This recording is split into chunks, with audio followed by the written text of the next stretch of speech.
Hello दोस्तों, आप लोगों ने आजकल कन्नप्पा फिल्म के दमदार पोस्टर्स और टीजर्स जरूर देखे होंगे और इसमें नजर आएंगे विष्णु मंचू मुख्य भूमिका में, साथ ही प्रभास, अक्षय कुमार और मोहनलाल जैसे महान सितारे भी इस ऐतिहासिक कथा का हिस्सा हैं। फिल्म पहले ही चर्चाओं में है और ट्रेलर ने हर किसी की उत्सुकता बढ़ा दी है। लेकिन एक सवाल है, क्या आपको पता है कि ये कन्नप्पा आखिर है कौन?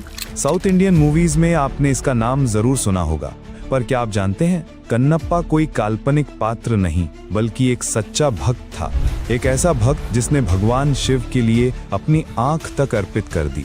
इस फिल्म के पीछे जो असली कहानी है वो है श्रद्धा, बलिदान और भक्ति की वो मिसाल जो आज भी हिंदू धर्म में कन्नप्पा नयनार के नाम से पूजी जाती है। तो चलिए जानते हैं वास्तविक कहानी। कन्नप्पा का जन्म हुआ था आंध्र प्रदेश के वुटुकुरु गांव में, जो श्री कालाहस्ती मंदिर के पास स्थित है। उनके पिता राजा नागव्याध और माता नीला शिकार समुदाय के प्रतिष्ठित व्यक्ति थे। कन्नप्पा की असली नाम था दिन्नायाधीरा, लेकिन दुनिया उन्हें जानती है कन्नप्पा नयनार के नाम से। तमिल लोक कथाओं से लेकर हिंदू पुराणों तक शिव भक्ति का ऐसा उदाहरण दूसरा नहीं। कन्नप्पा एक साधारण शिकारी हुआ करता था। एक दिन की बात है जब कन्नप्पा शिकार की तलाश में घने जंगलों की ओर निकला। उसके हाथ में धनुष था, आंखें किसी पशु की खोज में इधर उधर घूम रही थीं। परंतु उसी दौरान पेड़ों के झुरमुट के पीछे से उसे एक रहस्यमयी स्थान दिखाई दिया, एक प्राचीन मंदिर जो समय की धूल और पत्तों से ढका हुआ था। उसके कदम अनजाने ही उस ओर बढ़ते चले गए, जैसे कोई अदृश्य शक्ति उसे खींच रही हो। मंदिर के भीतर प्रवेश करते ही उसकी दृष्टि एक भव्य शिवलिंग पर पड़ी, जो वहां एकांत में स्थित था, शांत लेकिन दिव्य तेज से युक्त। वह दृश्य देखकर कन्नप्पा का मन स्थिर हो गया। एक शिकारी का हृदय जो हिंसा से भरा हुआ था, उस क्षण भक्ति और श्रद्धा से भर उठा। वह मन ही मन सोचने लगा, यह तो अत्यंत दिव्य शिवलिंग है। मैंने सुना है कि भगवान को कुछ ना कुछ अर्पित करना चाहिए, पर मुझे सही विधि नहीं पता। मेरे पास अभी ताजा शिकार है, क्यों ना ऐसे ही शिवलिंग पर अर्पित कर दूं? कन्नप्पा, जिसे पूजा की विधियों का कोई ज्ञान नहीं था, अपने भोलेपन और प्रेम में डूबा हुआ था। उसके पास जो सबसे उत्तम था वही उसने शिव को अर्पित कर दिया। ताजे शिकार का मांस उसने आदर पूर्वक शिवलिंग पर चढ़ाया और सच्चे मन से प्रार्थना कर वहीं बैठकर देर तक निहारता रहा। उसे न मंत्रों की चिंता थी, न किसी परंपरा की। उसके लिए भक्ति का अर्थ था प्रेम और समर्पण। उधर उस जंगल के एकांत मंदिर की देखभाल एक वृद्ध ब्राह्मण करता था, जो कई कोस दूर स्थित एक गांव में रहता था। वह श्रद्धा से हर 15वें दिन मंदिर आता, झाड़ू लगाता, दीप जलाता, मंत्रोच्चार करके शुद्ध भोग अर्पित करके लौट जाता। लेकिन जब अगले दिन वह मंदिर पहुंचा तो उसकी आंखें चौंधिया गईं। शिवलिंग पर मांस के टुकड़े फैले हुए थे। उसे गहरा आघात लगा। उसकी आंखों में घृणा थी और मन में अनेक प्रश्न उमड़ पड़े। कौन ऐसा पवित्र व्यक्ति है जो भगवान की पूजा का अपमान कर रहा है? वह झटपट मांस हटाया और भगवान से प्रार्थना करने लगा, हे प्रभु, यह जरूर किसी पशु की करतूत होगी। कृपा करके मुझे क्षमा करें, आगे से ऐसा नहीं होगा। उधर कन्नप्पा अब प्रतिदिन उस मंदिर में आने लगा था। उसके भीतर कोई बदलाव शुरू हो चुका था। वो अब शिकार से ज्यादा भगवान शिव के दर्शनों में आनंद लेने लगा था। वो शिवलिंग के समक्ष घंटों बैठा रहता, कभी कुछ कहता नहीं, बस मन की बातों को मौन में शिव को अर्पित करता। उसकी पूजा में कोई परंपरा नहीं थी, न फूल, न घंटी, न घी के दीप, केवल एक निश्चल हृदय था और एक गहरा लगाव उस निराकार भगवान से। एक दिन जब वो मंदिर पहुंचा तो देखा कि शिवलिंग पर धूल जम चुकी है। उसका सीधा साधा मन सोचने लगा, प्रभु तो इतने महान हैं और उनके ऊपर ये धूल, मैं तो नदी से मुंह में पानी भरकर ला सकता हूँ। वो दौड़कर पास के झरने पर गया, मुंह में पानी भरकर लाया और शिवलिंग को धो दिया। न पात्र था, न विधि, केवल भक्ति। वो बार बार ऐसा करता रहा, पूरी श्रद्धा से। लेकिन जब अगले दिन ब्राह्मण मंदिर पहुंचा, लेकिन इस बार जो उसने देखा उससे उसकी आत्मा कांप उठी। शिवलिंग पर मांस के टुकड़े फैले हुए थे और कहीं कहीं थूक के निशान भी। उसकी आंखों में क्रोध उभर आया। उसने चारों ओर देखा, जैसे किसी अपराधी को पकड़ना चाहता हो। वो बड़बड़ाया, निश्चित ही ये किसी इंसान की करतूत है, किसी अज्ञानी, अधर्मी, अपवित्र व्यक्ति की। शिव की पूजा ऐसी होती है क्या? उसने बिना समय गंवाए मंत्रों का जाप शुरू किया, गंगा जल छिड़का और पूरे विधि विधान से शिवलिंग का शुद्धिकरण किया।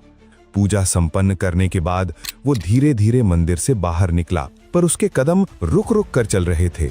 अंदर कोई बेचैनी थी।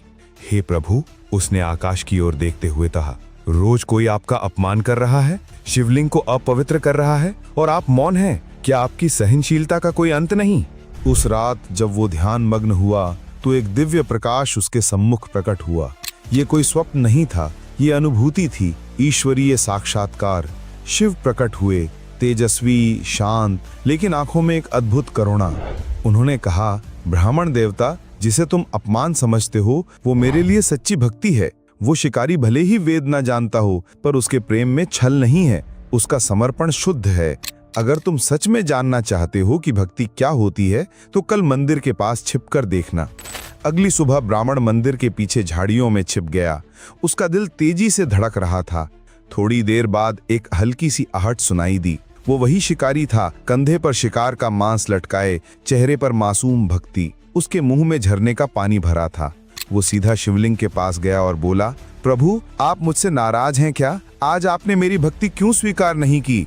तभी उसकी नजर शिवलिंग की दाहिनी आंख पर पड़ी। वहां से रक्त बह रहा था। वो ठिठक गया, उसकी सांसें थम गईं, चेहरा पीला पड़ गया। उसकी आंखों में पीड़ा थी, स्वर में चिंता।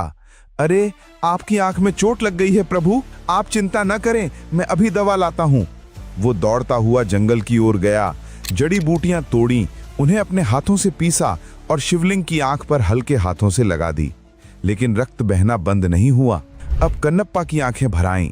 वो बोले, हे भोलेनाथ, अब मैं अपनी आंख ही अर्पित करता हूँ। मेरी आंख से आपका घाव भर जाए तो यही मेरा सौभाग्य होगा।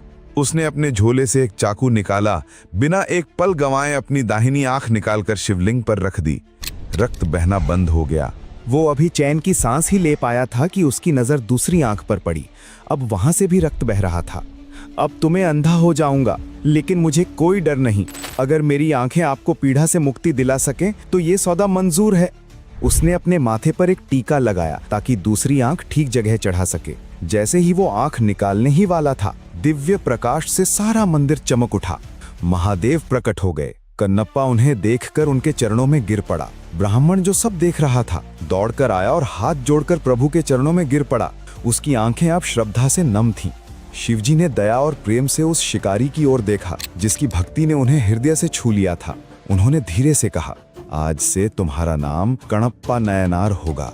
ये नाम तुम्हारी सच्ची श्रद्धा और अटूट भक्ति का प्रतीक बनेगा। तुम्हारा जीवन अब एक नए अध्याय में प्रवेश करेगा, जहां तुम्हारा नाम सदियों तक याद किया जाएगा। शिकारी की आंखों में आंसू थे, जो खुशी और कृतज्ञता के भाव लिए हुए थे। उसने विनम्रता से कहा, हे प्रभु, आपने मुझे अपनी कृपा और दर्शन देकर मेरे जीवन का सार बदल दिया। आपका ये नाम और आशीर्वाद मेरे लिए सबसे बड़ा उपहार है। मैं जीवन भर आपकी सेवा और भक्ति में लीन रहूंगा। भगवान शिव ने प्रेम से मुस्कुराते हुए उसे आशीर्वाद दिया। उनकी दिव्य छवि धीरे धीरे धुंधलाने लगी। फिर अंततः वे अंतर्धान हो गए, पर उनकी कृपा और वो अद्भुत पल कन्नप्पा नयनार के हृदय में हमेशा जीवित रह गया। अगर आपको कन्नप्पा नयनार की ये सच्ची और भक्तिपूर्ण कहानी छू गई हो तो जरा सोचिए, जब इस महान भक्त की कथा अब बड़े पर्दे पर आने वाली है तो वो अनुभव कितना अद्भुत होगा। प्रभास द्वारा अभिनीत फिल्म कन्नप्पा 27 जून से सिनेमाघरों में रिलीज हो रही है, जहां श्रद्धा, बलिदान और भक्ति की ये अमर गाथा एक सिनेमैटिक अनुभव के रूप में जीवंत होगी। अगर आपने इस कहानी को आज महसूस किया है तो उस फिल्म को देखने जरूर जाइए, क्योंकि ये सिर्फ एक फिल्म नहीं बल्कि सनातन भक्ति का एक उत्सव है। और ऐसी ही सच्ची, रहस्यमयी और आध्यात्मिक कथाओं को जानने के लिए हमारे हिंदू रहस्य चैनल को लाइक करें, शेयर करें और सब्सक्राइब करना ना भूलें। धन्यवाद। जय शिव शंकर।